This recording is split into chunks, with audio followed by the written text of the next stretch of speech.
All right, I believe you could get to now. Good afternoon, everyone. My name is Celine Hanuman, and I am accompanied by my group members Nicholas Sokai and Christopher Allen. This afternoon, we will be presenting on the chapter Courage and Moral Leadership. To begin, let us look at courage in leadership. Next slide. Courage in leadership is doing what's right despite being afraid of risking negative repercussions. Courage comes from being very clear about essential values and working to achieve goals that are consistent with those. Next slide. Courage on a daily basis. Courage emerges when we are vulnerable to be and be seen for who we are. It is often considered a keystone virtue because it enables us to act on other character strengths or values. Courage guides us to be the people we want to be and can manifest in many different ways. Next slide. What is moral leadership? Moral leadership simply responds to what is right over wrong. True moral leadership responds when it is called upon, rises when in need, and becomes an ally to the stranger and defender to the defenseless. Moral leadership steps in when danger is inevitable and puts the good of the whole above the selfish interests of the few. Next slide. Now let's look at what is a leader's morality. Leader's morality may be specific to everyone due to management and personal patterns. Basically abdicates duty for crew or unit. This style allows extra freedom and obligation for human beings. Leadership as being greater than the one-of-a-kind management patterns used at exceptional instances relying on the situation. Next slide. What is moral courage? Next slide. Moral courage refers to the strength to act ethically and uphold one's principles despite facing potential social backlash, adversity, or even personal loss. It involves making choices that align with one's values, emphasizing integrity and honesty over convenience or popularity. Highlighted by historical figures and everyday situations, moral courage plays a crucial role in shaping just societies and fostering genuine leadership. Next slide. The importance of moral courage in leadership. Moral courage enables leaders to live with integrity, act to uphold the loyalty to their subordinates, and execute their duties with confidence. Subordinates can trust leaders who have the courage to act in accordance with their values because they know the directives they issue will be honest and based on values. Subordinates will not depend on or trust a leader who possesses good job knowledge, has a good set of rules and beliefs, and has loyalties to subordinates but lacks the moral courage to put these skills, values, and beliefs into action. Therefore, a leader's moral courage provides the force of will to do what is right regardless of the situation and the costs the leader must incur. In combat, this is critical because leaders' moral courage and integrity define the moral and ethical boundaries that subordinates must operate within. For instance, using the example of soldiers, they would trust combat leaders who are not afraid to take a stand for what they believe in, the decisions they made, or what is the proper way to conduct business. Leaders must have the moral courage to handle the consequences of taking a stand with the chain of command to fight for what they believe is right. Next slide. Next slide. Now we'll look at an example of a moral courageous leader, which would be Rosa Parks. On a winter's evening in 1955, a 42-year-old African American woman named Rosa Parks, tired after a long day of work as a seamstress, boarded a bus in Montgomery, Alabama to get home. She paid her fare and took an empty seat in the area of the bus marked colored. 55 years earlier, Montgomery had passed a law to segregate bus passengers by race. The front of the bus was reserved for white citizens, the seats at the back for black citizens. But it had become a custom that bus drivers would instruct a black passenger to give up their seat if there were no white-only seats.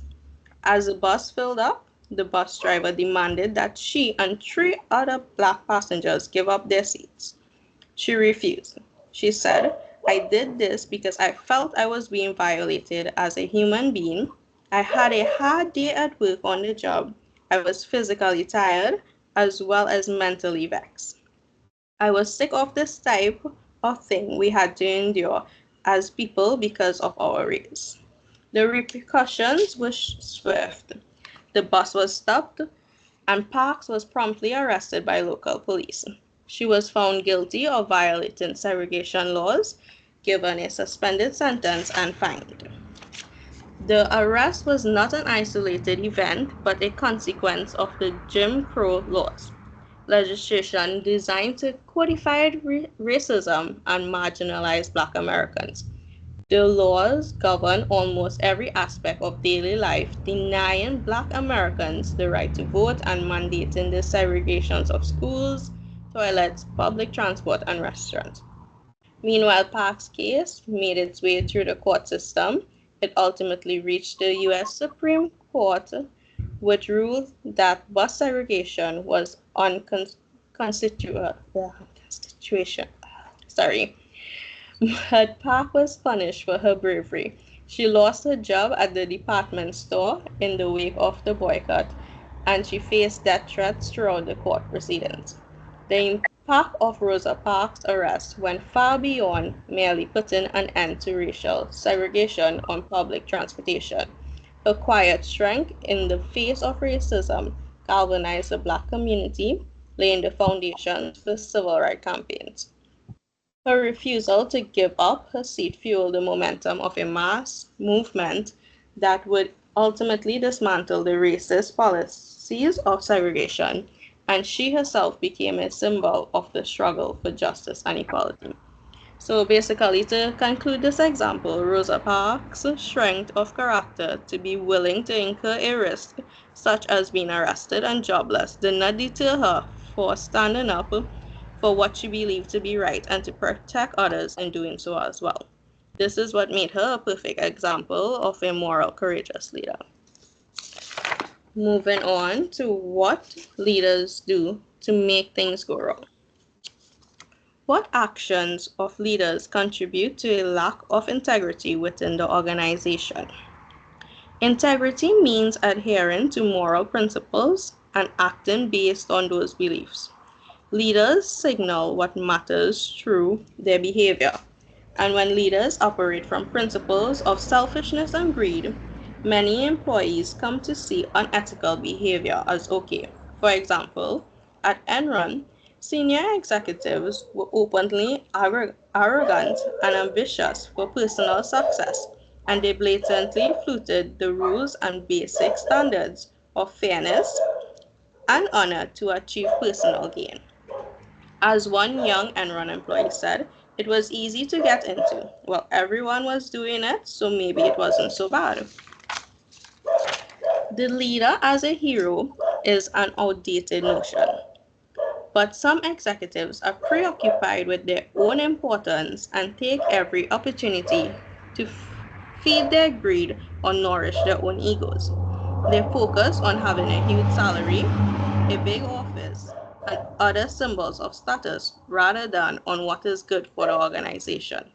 These leaders typically pay more attention to gaining benefits for themselves rather than for the organization or larger society. Top executives who expect big salaries and perks at the same time the company is struggling and laying off thousands of workers are not likely to create an environment of trust and integrity. Unethical leaders are dishonest with employees, partners, customers, vendors, and shareholders, as they regularly fail to honor their agreement or commitments to others. Unethical leaders also frequently treat people unfairly, perhaps by giving special favors or privilege to followers who flatter their egos, or by promoting people based on favoritism rather than concrete business results. For example, at Morgan Stanley, the former CEO has been accused of brutally dismissing managers who fell out of favor and promoting his own favored executives rather than basing advancement on merit. Unethical leaders tend to take all the credit for successes, but they blame others when things go wrong. By taking credit for followers' accomplishments, failing to allow others to have meaningful participation in decision making, and generally treating people with discourtesy and disrespect, they diminish the dignity of others. They see followers as a means to an end, and they show little concern for treating people as individuals or helping followers develop their own potential. Whereas ethical leaders serve others unethical serve others. Unethical leaders focus on their own personal needs and goals. Finally, one of the primary ways leaders contribute to an unethical and potentially corrupt organization is by failing to speak up against acts they believe are wrong. A leader who holds his tongue in order to fit in with the guys when colleagues are telling sexually offensive jokes is essentially giving his support for that type of behavior. If a leader knows someone is being treated unfairly by a colleague and does nothing, the leader is setting a precedent for others to behave unfairly as well. Peers and subordinates with lax ethical standards feel free to act as they choose. It is often hard to stand up for what is right, but this is a primary way in which leaders create an environment of integrity. Next slide, please. Comparing unethical versus ethical leadership. The qualities of an unethical leader is as follows.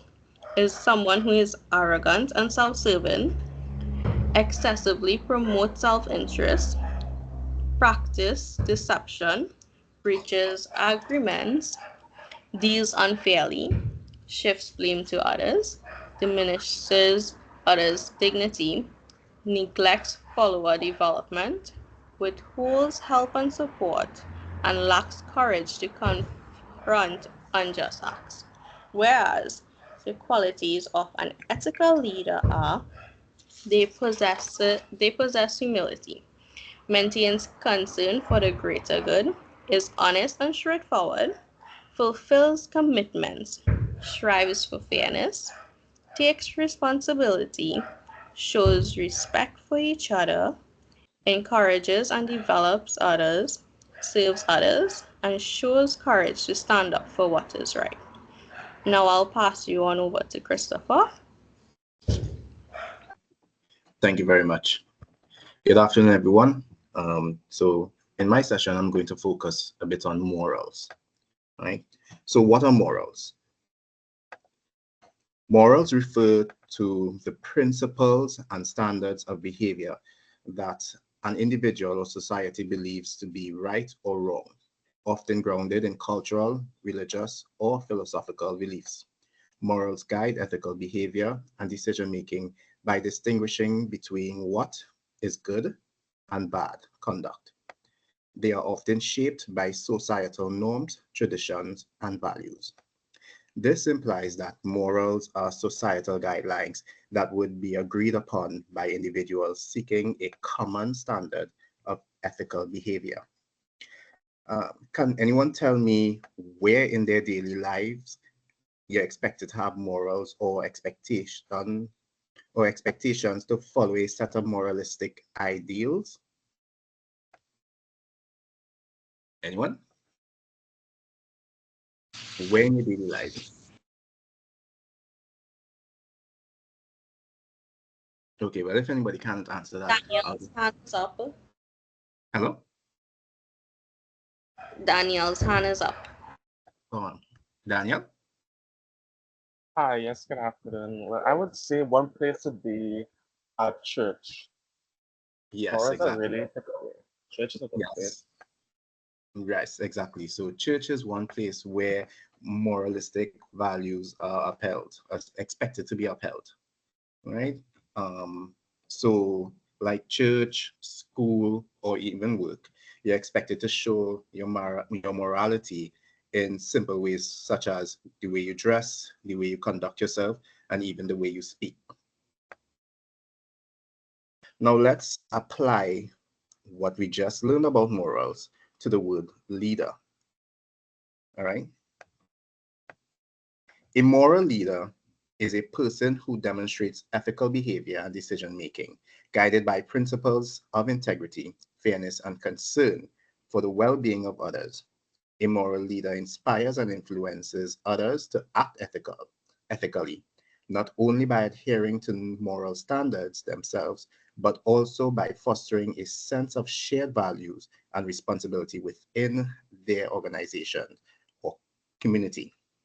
So basically, a moral leader is one who abides by the set standards within his or her organization. And this level of morality transcends beyond personal or organizational gain. So just to give like a brief example of transcending beyond personal or organizational gain, in a case where a CEO finds himself in an unethical scandal, it is usually expected of that CEO to step down, okay, as a result of the scandal. Now I'm going to share with you 10 ways to act like a moral leader. 1, develop, articulate, and uphold high moral principles. So acting like a moral leader requires you to set the tone of the moral standards you want your subordinates and peers to follow. 2, focus on what is right for the organization as well as all the people involved. As a leader, your focus should be the interests of your organization and your stakeholders above your own. 3, set the example you want others to live by. If you expect others to uphold the standards that you want for your organization, you must be the first to live by those standards. 4, be honest with yourself and others. If you don't believe in the moral standards that you say you live by, then it will not be authentic to your followers. Number 5, drive out fear and eliminate undiscussables. Acting like a moral leader requires you to drive fear and doubt within your peers and remain confident so that they too will be confident in the moral standards set for them. Number 6, establish and communicate ethics policies. Let your subordinates and peers know of the moral and ethical standards that they are expected to abide by. Number 7, develop a backbone. Show zero tolerance for ethical violations. You must be strict on morals and ethical violations. This will cement the standards you wish to set within your organization. Number 8, reward ethical conduct. This is positive reinforcement that encourages others to follow moral standards you set.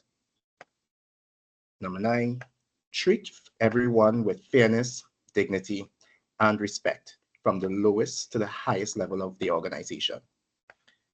As a leader, there should be no biasness with the way you treat others in your organization.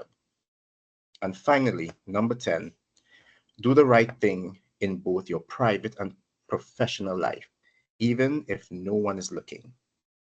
Now for this one, I'm going to dive into it a little deeper.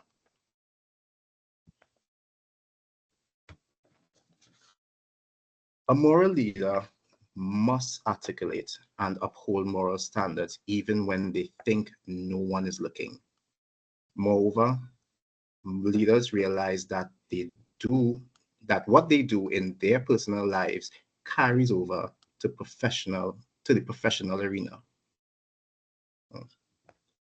So, continuing with number 10, I'm going to talk about Mike Prince. He's a former American football coach. Mike Prince was fired from the University of Alabama before he ever coached a game. While in Florida practicing in a golf tournament, Prince spent hundreds of dollars on drinks and tips for exotic dancers, spent the night with a woman other than his wife, and ran up a $1,000 room service bill. The university administration fired Prince as a clear signal that the boys will be boys mindset in the athletic department would no longer be tolerated. So this is just an example how leadership requires responsibility for conducting both personal and professional life in an ethical manner. However, on the flip side, moral leaders can build ethical organization by demonstrating the importance of serving people in society. Meet Jeffrey Swartz. Jeffrey Swartz is the third generation CEO whose grandfather founded the Timberland Company in 1952. He's proud of the high quality boots, shoes, and outdoor gears his company makes. However, what gives him purpose is helping to solve the world's problems. Swartz built a culture of service at Timberland that is unparalleled in the corporate world. Jeffrey gives his Timberland employees 40 paid hours of leave annually to pursue volunteer work. He also holds a day-long Serverpalooza. It's a day when Timberland closes its doors worldwide and all the employees, participate in volunteer work. But in 1995, when Timberland faced a financial crisis, and his banker told him basically to cut the country club crap out and cease with his philanthropic endeavors. Instead of heeding that advice, Swartz doubled the amount of paid service time for his employees. Eventually, he was able to turn the company around from its financial troubles, and Timberland has seen growth in sales and profits ever since. Now, Jeffrey Swartz is a prime example of a moral leader, because as a leader, his aim was not just to gain financially, but his aim was also to make lives of others better. Furthermore, when he was faced with financial burdens, he did not waver or disregard his beliefs to save his company. He stood strong by his morals and turned his company's misfortunes around. So let's talk about becoming a moral leader. Now, becoming a moral leader is not difficult. However, for one to become a moral leader, one must first identify where they stand with regards to their morality. And to know this, we will have to take a look at 3 levels of moral development. This is a leader's capacity to make moral choices. The levels of moral development begins with the first level, which is pre-conventional level.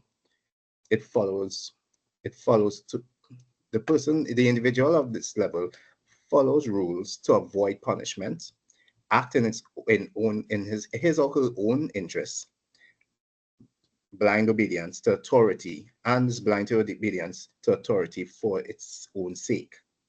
At this level, individuals are primarily focused on their own self-interest.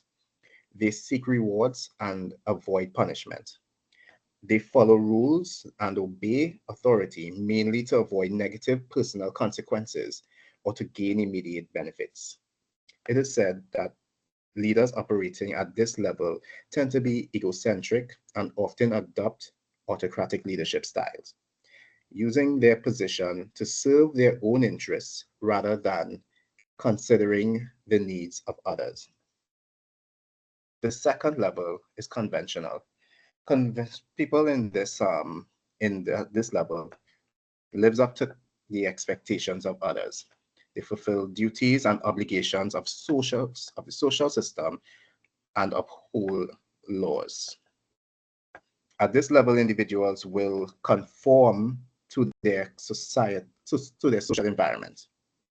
If the environment calls for good behavior, honesty, and integrity, they will act accordingly. However, if the environment is one that requires them to prioritize profits over integrity, they will follow to suit in this regard as well. And the final level, level 3, post-conventional, follows internalized universal principles of justice and right, balances concern for self and self-concern for others, and the common good, acting independent and ethical manner regardless of expectations of others. So at this level, leaders are guided by an internal set of values that are universally recognized as right or wrong. These leaders prioritize their internal principles over external rules, even if it means disobeying laws or norms that conflict with their moral beliefs. The internalized values hold more weight than the expectations of others in the organization or community. Leaders at this level are typically visionary, empowering, and committed to serving others and a higher cause. And that was the three level, and that were the three levels of moral development. Another aspect of becoming a moral leader is to develop moral courage. Simply put, moral courage is the willingness to uphold core values even when doing so involves significant risk. Now, moral courage sits in the center of three domains: principle, danger, endurance. And when these three domains intersect is where you can find moral courage. Principle guides leaders in making ethical decisions. When faced with a moral dilemma, leaders must assess the situation to determine if moral courage is needed and identify the key values that should be upheld. The first step in demonstrating moral courage is to focus on one or two core values relevant to the issue. Danger, the second key to moral courage, lies in accurately assessing the degree of risk. Leaders need to carefully consider what the potential negative consequences of their actions might be and make a conscious decision that standing up for their convictions is worth the risk. And endurance is where a leader can assess the key values and assess the key values and assess the risk involved and believe in upholding the moral principles, yet they lack the courage to act. Leaders need the confidence to move from contemplation to action, to be willing to endure the hardships that moral courage requires. This confidence can come from several areas, like your experience and skills, character, and the values and virtues that sustain that sustains you emotionally and spiritually. So leadership is not merely a set of practices with no association with right or wrong. All leadership practices can be used for good or evil. Leaders who choose moral leadership distinguish right from wrong and have the courage to uphold their moral values no matter the risk. And you saw an example of a moral leader from Celine's presentation, part of the presentation where she spoke about Rosa Parks. And on the other hand, a moral leader takes away from others in order to enhance oneself. Also, moral leaders would do evil and cause harm to others. And an example of an immoral leader is basically like Hitler or Stalin. Now, if we can say Trump. Right? And now I just have to end this off. I have a quote from Simon Sinek. Leadership is not about being in charge. It's about taking care of those in your charge. All right. And that was the end. If anyone has any questions, well, no, I will just pass on. Actually, I'll just pass on to Nicholas for the remainder of the presentation. Okay, thanks. Good evening again, everybody. Okay, so before we begin, from what we just heard, can anyone tell me what is a leader's moral responsibility towards their followers? Anybody?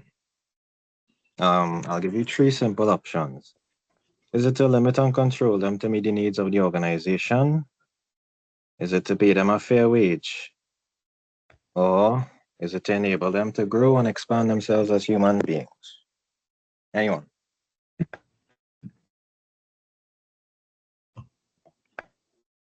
Daniel?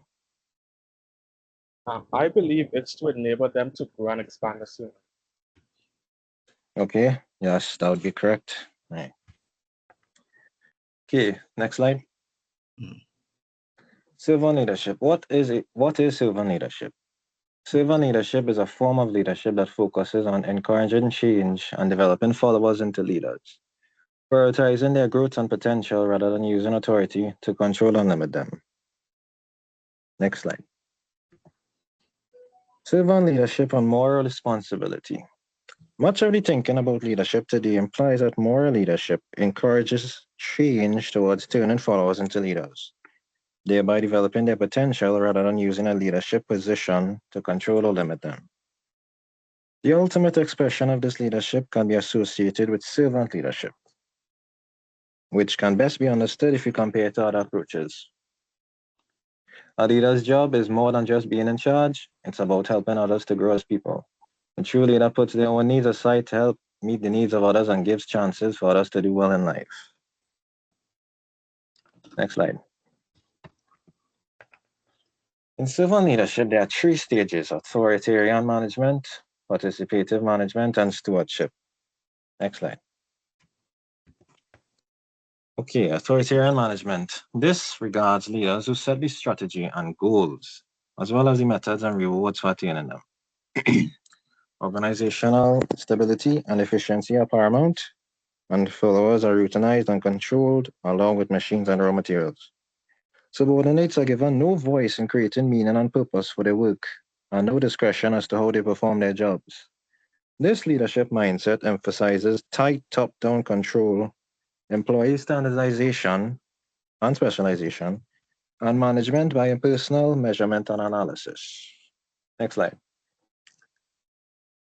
Now on to participative management. Since the 1980s, many organizations have made the efforts to actively increase the activity of employees. Leaders have increased employee participation through employee suggestion programs, participation groups, and quality circles. Teamwork has become an important part of how work is done in many organizations. However, that mindset is still paternalistic in that top leaders determine purpose and goals, make final decisions, and decide rewards. Employees are expected to make suggestions for quality improvements, act as team players, and take greater responsibility for their own jobs, but they are not allowed to be true partners in the enterprise. Leaders are responsible for outcomes, and they may act as mentors and coaches. They have given up some of their control, but they are still responsible for the morale, the emotional well-being, and performance of subordinates, which can lead to treating followers as if they are not able to think for themselves. Next slide. Okay, so the last stage regards stewardship. Stewardship regards a shift in leadership thinking. Followers are empowered to make decisions, and they have control over how they do their own jobs. Leaders give followers the power to influence goals, systems, and structures, and become leaders themselves.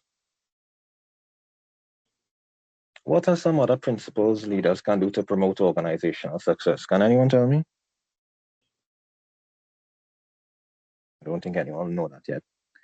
Okay, so next slide. Stewardship and guidance. They can build trust, assign proper resources, and simply just speak with their followers to boost their confidence. Stewardship leaders guide the organization without dominating and controlling their followers. These leaders can help organizations thrive because they draw out the vigor and dedication of their supporters. It supports the belief that leaders are deeply accountable to others as well as to the organization without trying to control them. There are 4 short principles that provide a framework for stewardship.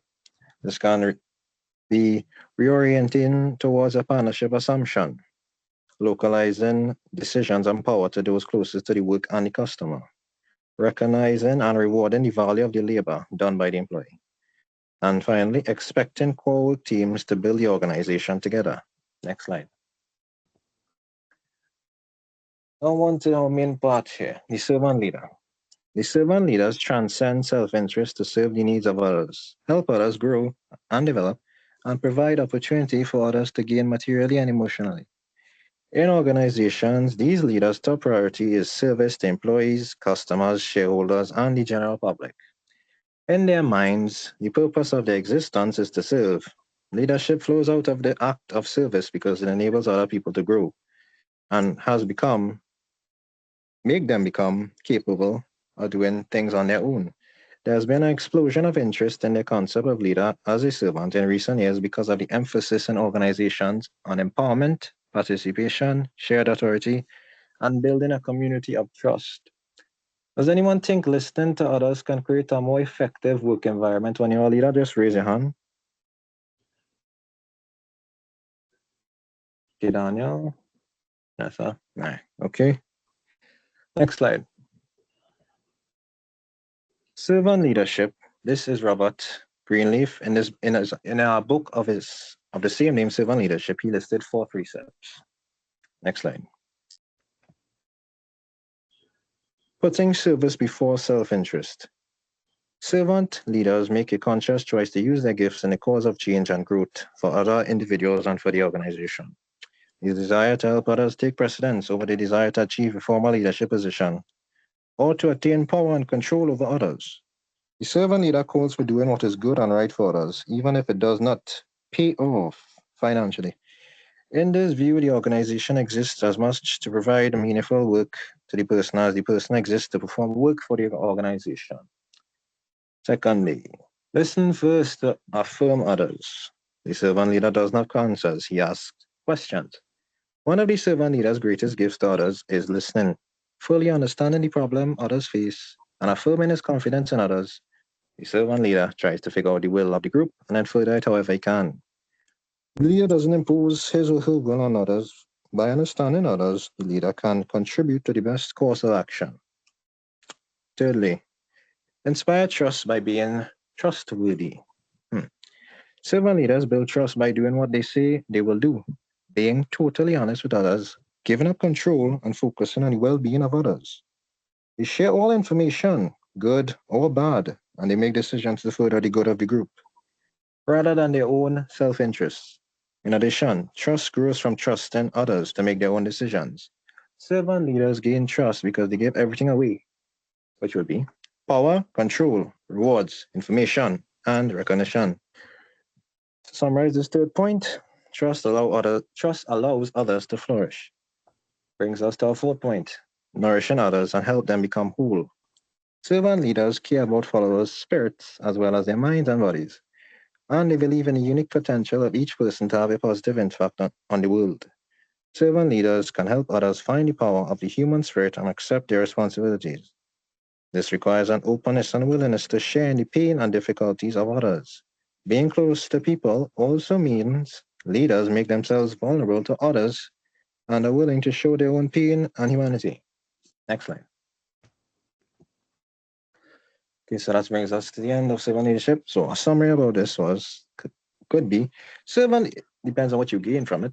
Servant leadership can mean something as simple as encouraging others in their personal development and helping them understand the larger purpose in their work. Servant leaders truly value and respect others as human beings, not as objects of human labor. To fully trust others, we rely on an assumption that we all have a moral duty to one another. To make the choice for service requires a belief in a purpose higher than acquiring more material goods for oneself. Organization leaders can act from moral values rather than from greed, selfishness, and fear. Greenleaf believed that many people have the capacity for servant leadership.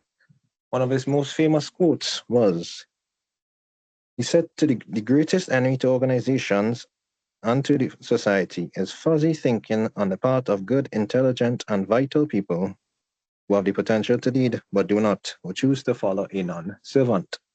That brings us to the servant leadership. Next slide. Okay, so we learned a little bit about servant leadership today. Now we go into leadership courage. We got a little bit about courage at the beginning of this presentation. So this is the nature of how leadership courage is expressed. Next slide. Okay, so relations of courage. Leadership and courage can be stated to involve carrying a person through deprivation, ridicule, and rejection, and enables them to achieve something about which they care about deeply. Courage is both a moral and a practical matter for leaders. A lack of courage is what allows greed and self-interest to overcome concern for the common good. The courage to take risks has always been important for living a full, rewarding life. For today's organizations, things are constantly changing, and leaders thrive by solving problems through trial and error. They create the future by moving forward in the face of uncertainty, by taking chances, and by acting with courage. Next slide. Courage and fear. Courage doesn't mean the absence of doubt or fear, but the ability to act in spite of them. In fact, if there were no fear or no doubt, courage would not be needed. Everyday people experiences all kinds of fear, including fear of death, mistakes, failure, embarrassment, change, loss of control, loneliness, pain, uncertainty, abuse, rejection, success, and this, public speaking.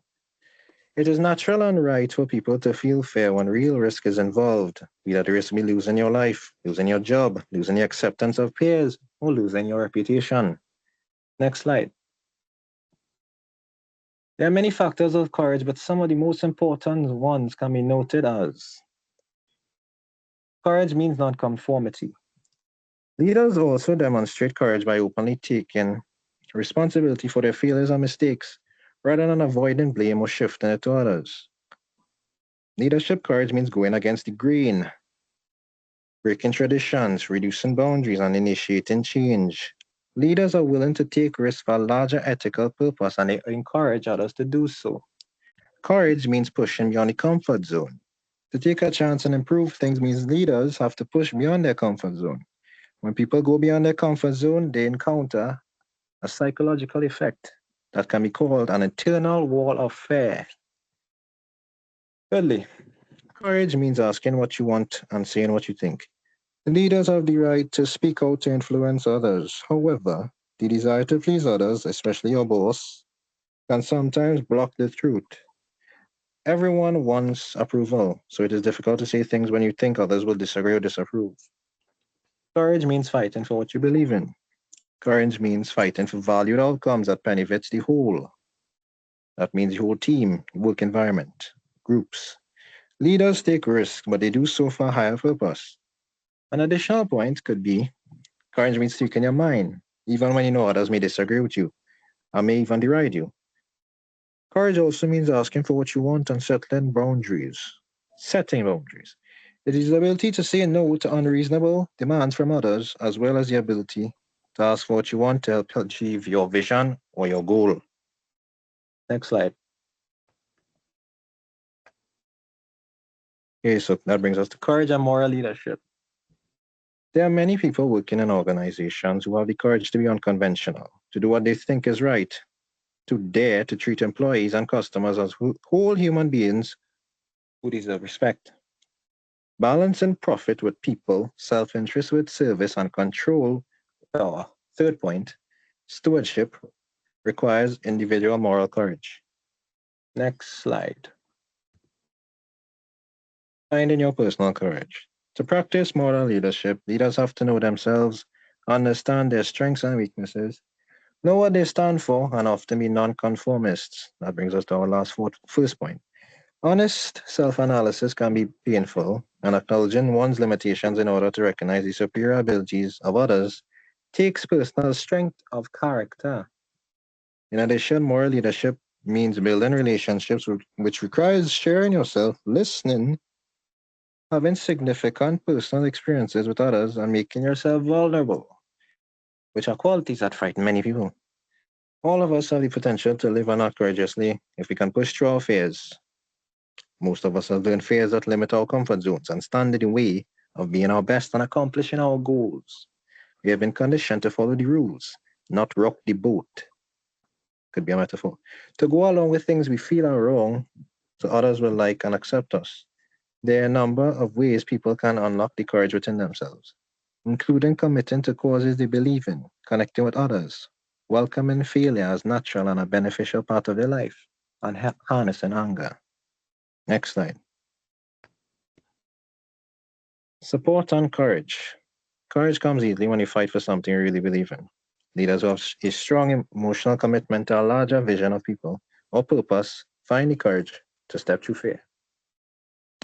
Drawing strength and caring about others while having support from them is a potent source of courage as well. For example, consider a caring parent who will risk his or her own life to save their child. Leaders who genuinely care about the people they work with will take risks to help those people grow and succeed. Having the support of others is also a source of courage, and the best leaders aren't afraid to lean on others when they need to. People who feel alone in the world take fewer risks because they have more to lose.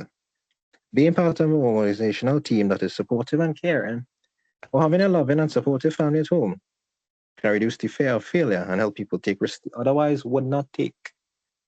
Next slide.